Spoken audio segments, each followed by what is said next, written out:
Masa para hacer fósforos. 6. Junio. Ingredientes: 1 onza de nitro en polvo, media onza de minio, media onza de goma arábiga en polvo, 1 dracma de fósforo, azafrán, cartón. Manera de hacerse: disuélvase la goma arábiga en agua caliente hasta que se haga una masa no muy espesa. Estando preparada, se le une el fósforo y se disuelve en ella. Al igual que el nitro, se le pone después el minio suficiente para darle color. Tita observaba al Dr. Brown realizar estas acciones en silencio. Estaba sentada junto a la ventana de un pequeño laboratorio que el doctor tenía en la parte trasera del patio de su casa. La luz que se filtraba por la ventana le daba en la espalda y le proporcionaba una pequeña sensación de calor, tan sutil que era casi imperceptible. Su frío crónico no le permitía calentarse a pesar de estar cubierta con su pesada colcha de lana. Por uno de sus extremos continuaba tejiéndola por las noches con un estambre que John le había comprado. De toda la casa, ese era el lugar preferido de ambos. Tita lo había descubierto a la semana de haber llegado a la casa del Dr. John Brown, pues John, en contra de lo que mamá Elena le había pedido, en lugar de depositarla en un manicomio, la llevó a vivir con él. Tita nunca dejaría de agradecérselo. Tal vez en un manicomio hubiera terminado realmente loca. En cambio aquí, con las cálidas palabras y las actitudes de John para con ella, se sentía cada día mejor. Como en sueños, recordaba su llegada a la casa. Entre imágenes borrosas, guardaba en su memoria el intenso dolor que sintió cuando el doctor le puso la nariz en su lugar. Después las manos de John, graves y amorosas, quitándole la ropa y bañándola. Luego, con cuidado, le había desprendido de todo el cuerpo la suciedad de las palomas, dejándola limpia y perfumada. Por último, le había cepillado el cabello tiernamente y acostado en una cama con sábanas almidonadas. Esas manos le habían rescatado del horror y nunca lo olvidaría. Algún día, cuando tuviera ganas de hablar, le gustaría hacérselo saber a John. Por ahora prefería el silencio. Tenía muchas cosas que ordenar en su mente y no encontraba palabras para expresar lo que se estaba cocinando en su interior desde que dejó el rancho. Se sentía muy desconcertada. Los primeros días, inclusive, no quería salir del cuarto. Ahí le llevaba sus alimentos Kathy, una señora norteamericana de 70 años que, aparte de encargarse de la cocina, tenía la misión de cuidar de Alex, el pequeño hijo del doctor. La madre de este se había muerto cuando él nació. Tita escuchaba a Alex reír y corretear por el patio, sin ánimos de conocerlo. A veces Tita ni siquiera probaba la comida. Era una comida insípida que le desagradaba. En lugar de comer, prefería ponerse horas enteras viéndose las manos. Como un bebé, las analizaba y las reconocía como propias. Las podía mover a su antojo, pero aún no sabía qué hacer con ellas, aparte de tejer. Nunca había tenido tiempo de detenerse a pensar en estas cosas. Al lado de su madre, lo que sus manos tenían que hacer estaba fríamente determinado. No había dudas. Tenía que levantarse, vestirse, prender el fuego en la estufa, preparar el desayuno, alimentar a los animales, lavar los trastes, hacer las camas, preparar la comida, lavar los trastes, planchar la ropa, preparar la cena, lavar los trastes, día tras día, año tras año, sin detenerse un momento, sin pensar si eso era lo que le correspondía. Al verlas ahora libres de las órdenes de su madre, no sabía qué pedirles que hicieran. Nunca lo había decidido por sí misma. Podían hacer cualquier cosa o convertirse en cualquier cosa. Si pudieran transformarse en aves y elevarse volando, le gustaría que la llevaran lejos, lo más lejos posible. Acercándose a la ventana que daba al patio, elevó sus manos al cielo. Quería huir de sí misma, no quería pensar en tomar una determinación, no quería volver a hablar, no quería que sus palabras gritaran su dolor. Deseó con toda el alma que sus manos se elevaran. Permaneció un buen rato así, viendo el fondo azul del cielo a través de sus inmóviles manos. Tita pensó que el milagro se estaba convirtiendo en realidad cuando observó que sus dedos se empezaban a transformar en un tenue vapor que se elevaba al cielo. Se preparó para subir atraída por una fuerza superior, pero nada de eso sucedió. Decepcionada, descubrió que el humo no le pertenecía.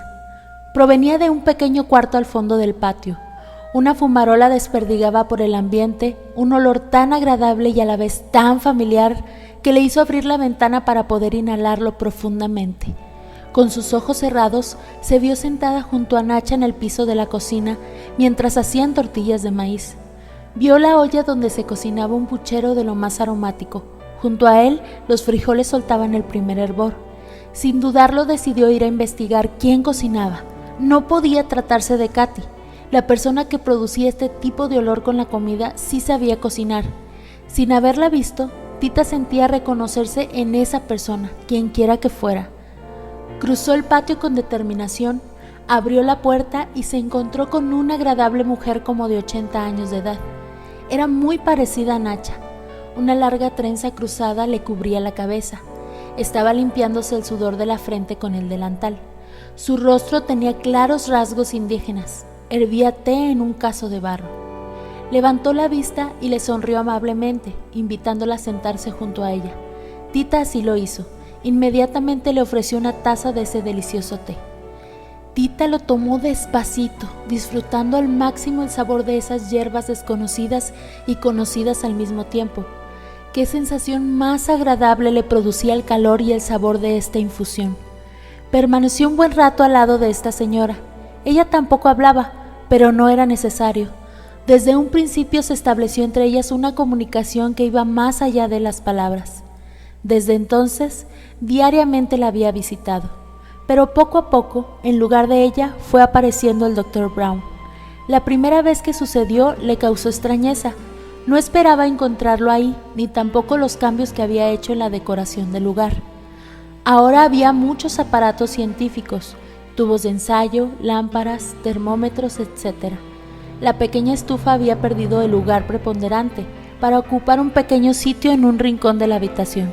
Sentía que no era justa esta relegación, pero como no deseaba que sus labios emitieran sonido alguno, se guardó para más tarde su opinión al respecto, junto con la pregunta sobre el paradero y la identidad de esta mujer. Además tenía que reconocer que también disfrutaba enormemente de la compañía de John. La única diferencia era que él sí hablaba, y en lugar de cocinar se dedicaba a poner a prueba sus teorías de una manera científica. Esta afición por experimentar la había heredado de su abuela, una india Kickapoo a la que su abuelo había raptado y llevado a vivir con él lejos de su tribu. Con todo y que se casó con ella, la orgullosa y netamente norteamericana familia del abuelo le había construido este cuarto al fondo de la casa, donde la abuela podía pasar la mayor parte del día dedicándose a la actividad que más le interesaba, investigar las propiedades curativas de las plantas. Al mismo tiempo, este cuarto le servía de refugio en contra de las agresiones de su familia. Una de las primeras que recibió fue que le pusieron el mote de la Kickapoo, en lugar de llamarla por su verdadero nombre, creyendo que con esto la iban a molestar enormemente. Para los Brown, la palabra Kickapoo encerraba lo más desagradable de este mundo, pero no así para Luz del Amanecer. Para ella significaba todo lo contrario y era un motivo enorme de orgullo. Este era solo un pequeño ejemplo de la gran diferencia de opiniones y conceptos que existían entre estos representantes de dos culturas tan diferentes, y que hacía imposible que entre los Brown surgiera el deseo de un acercamiento a las costumbres y tradiciones de Luz del Amanecer. Tuvieron que pasar años antes de que se adentraran un poco en la cultura de la Kickapoo. Fue cuando el bisabuelo de John, Peter, estuvo muy enfermo de un mal en los bronquios. Los excesos de tos lo hacían ponerse morado constantemente. El aire no podía entrarle libremente en sus pulmones. Su esposa Mary, conocedora de nociones sobre medicina, pues era hija de un médico, sabía que en estos casos el organismo del enfermo producía mayor cantidad de glóbulos rojos. Para contrarrestar esta insuficiencia era recomendable aplicar una sangría para prevenir que un exceso de estos glóbulos produjera un infarto o un trombo, ya que cualquiera de estos podía ocasionar la muerte del enfermo. La abuela de John, Mary, entonces empezó a preparar las sanguijuelas con las que aplicaría la sangría a su esposo. Mientras lo hacía, se sentía de lo más orgullosa de estar al tanto de los mejores conocimientos científicos que le permitían cuidar la salud de su familia, de una manera moderna y adecuada, no con hierbas como la Kickapoo. Las sanguijuelas se ponen dentro de un vaso con medio dedo de agua, por espacio de 1 hora. La parte del cuerpo donde se van a aplicar se lava con agua tibia azucarada. Entre tanto, se colocan las sanguijuelas en un lienzo limpio y se cubren con él. Después, se colocan sobre la parte en que se han de agarrar, sujetándolas bien con el paño y procurando comprimirlas para que no vayan a picar por otro lado. Si después de desprenderlas conviniera la evacuación de sangre, esta se favorece por medio de fricciones de agua caliente. Para contener la sangre y cerrar las fisuras, se cubren con yesca de álamo o trapo y luego se aplica una cataplasma de miga de pan y leche, que se retira hasta que las fisuras estén enteramente cicatrizadas. Mary hizo todo esto al pie de la letra, pero el caso es que cuando retiraron las sanguijuelas del brazo de Peter, se empezó a desangrar y no podían contener la hemorragia. Cuando la Kickapoo escuchó los gritos de desesperación provenientes de la casa, corrió a ver qué era lo que pasaba. Al momento se acercó al enfermo y al poner una de sus manos sobre las heridas, logró de inmediato contener el sangrado. Todos quedaron asombradísimos. Entonces les pidió que por favor la dejaran a solas con el enfermo. Nadie se atrevió a decirle que no después de lo que acababan de presenciar.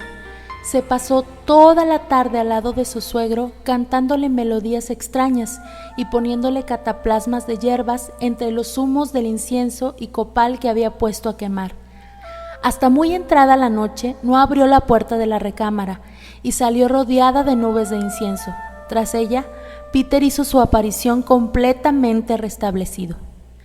A partir de ese día, la Kickapoo se convirtió en el médico de la familia y fue plenamente reconocida como curandera milagrosa entre la comunidad norteamericana. El abuelo quiso construirle un sitio más grande para que practicara sus investigaciones, pero ella se negó. No podía haber en toda la casa un lugar superior a su pequeño laboratorio.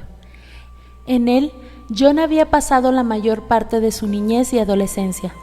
Cuando él entró a la universidad, dejó de frecuentarlo, pues las modernas teorías médicas que ahí le enseñaban se contraponían enormemente con las de su abuela y con lo que él aprendía de ella. Conforme la medicina fue avanzando, fue llevando a John de regreso a los conocimientos que su abuela le había dado en sus inicios. Y ahora, después de muchos años de trabajo y estudio, regresaba al laboratorio convencido de que solo ahí encontraría lo último en medicina, mismo que podría ser del conocimiento público si es que él lograba comprobar científicamente todas las curaciones milagrosas que Luz del Amanecer había realizado. Tita gozaba enormemente el verlo trabajar.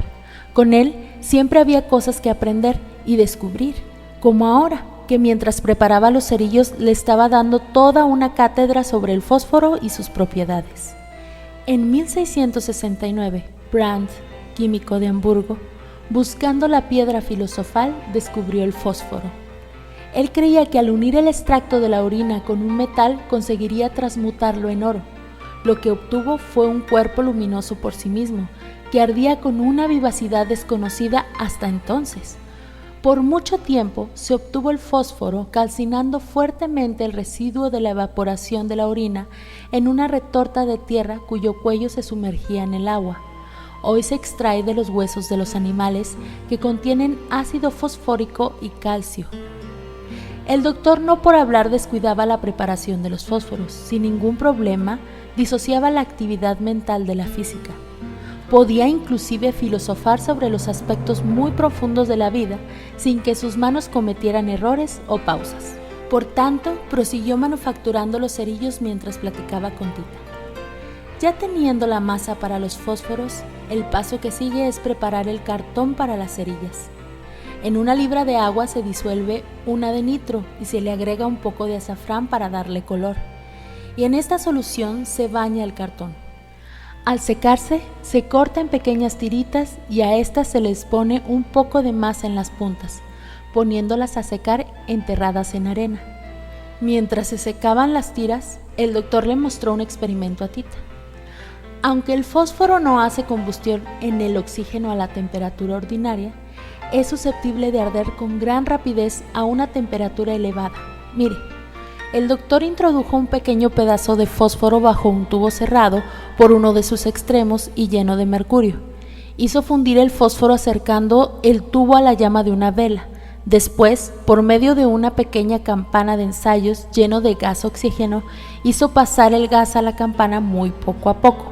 En cuanto el gas oxígeno llegó a la parte superior de la campana, donde se encontraba el fósforo fundido, se produjo una combustión viva e instantánea que los deslumbró como si fuese un relámpago. Como ve, todos tenemos en nuestro interior los elementos necesarios para producir fósforo. Es más, déjeme decirle algo que a nadie le he confiado. Mi abuela tenía una teoría muy interesante. Decía que si bien todos nacemos con una caja de cerillos en nuestro interior, no los podemos encender solos. Necesitamos, como en el experimento, oxígeno y la ayuda de una vela.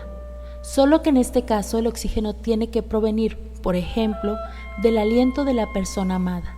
La vela puede ser cualquier tipo de alimento, música, caricia, palabra o sonido que haga disparar el detonador y así encender uno de los cerillos.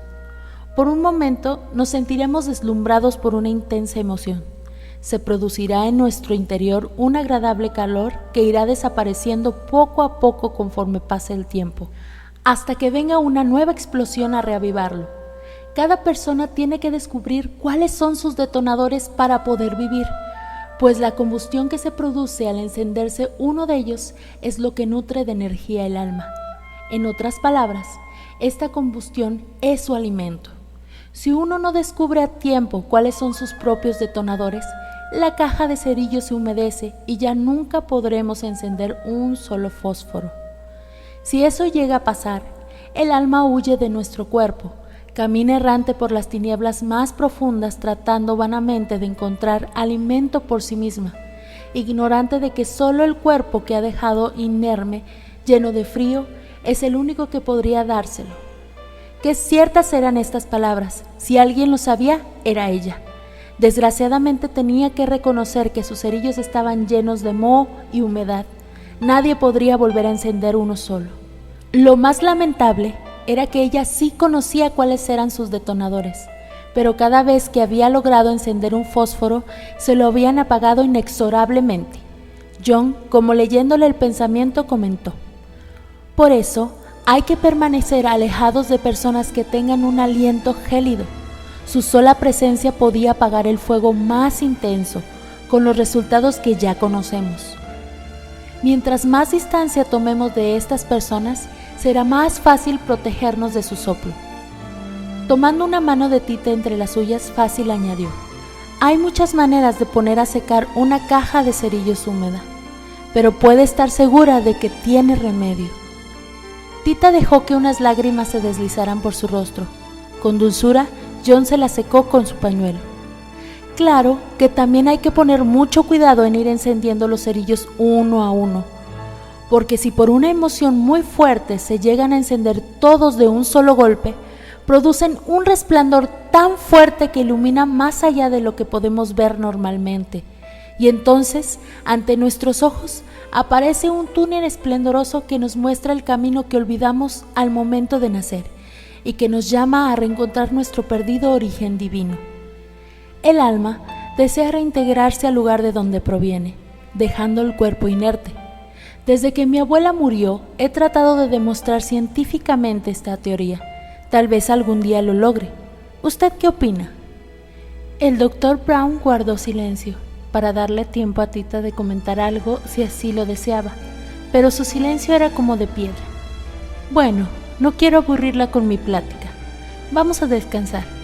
Pero antes de irnos, quisiera enseñarle un juego que mi abuela y yo practicábamos con frecuencia. Aquí pasábamos la mayor parte del día y entre juegos me transmitió todos sus conocimientos. Ella era una mujer muy callada, así como usted. Se sentaba frente a esa estufa, con su gran trenza cruzada sobre la cabeza, y solía adivinar lo que yo pensaba. Yo quería aprender a hacerlo, así que después de mucho insistirle me dio la primera lección.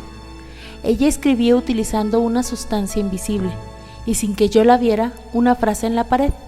Cuando por la noche yo veía la pared, adivinaba lo que ella había escrito. ¿Quiere que hagamos la prueba?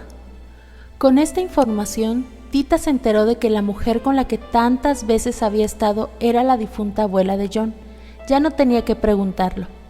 el doctor tomó con un lienzo un pedazo de fósforo y se lo dio a Tita. No quiero romper la ley del silencio que se ha impuesto, así que como un secreto entre los dos, le voy a pedir que en cuanto yo salga usted me escriba en esta pared las razones por las que no habla. ¿De acuerdo? Mañana yo las adivinaré ante usted. El doctor, por supuesto, omitió decirle a Tita que una de las propiedades del fósforo era la de hacer brillar por la noche lo que ella hubiera escrito en la pared. Obviamente, él no necesitaba de este subterfugio para conocer lo que ella pensaba, pero confiaba en que este sería un buen comienzo para que Tita entablara nuevamente una comunicación consciente con el mundo, aunque ésta fuera por escrito. John percibía que ya estaba lista para ello. En cuanto el doctor salió, Tita tomó el fósforo y se acercó al muro. En la noche, cuando John Brown entró al laboratorio, sonrió complacido al ver escrito en la pared con letras firmes y fosforescentes: «Porque no quiero». Tita, con esas 3 palabras, había dado el primer paso hacia la libertad. Mientras tanto, Tita, con los ojos fijos en el techo, no podía dejar de pensar en las palabras de John. ¿Sería posible hacer vibrar su alma nuevamente? Deseó con todo su ser que así fuera. Tenía que encontrar a alguien que lograra encenderle este anhelo. ¿Y si esa persona fuera John? Recordaba la placentera sensación que le recorrió el cuerpo cuando él la tomó de la mano en el laboratorio. No lo sabía. De lo único que estaba convencida es de que no quería volver al rancho, no quería vivir cerca de mamá Elena nunca más. Continuará. Siguiente receta: caldo de colita de res.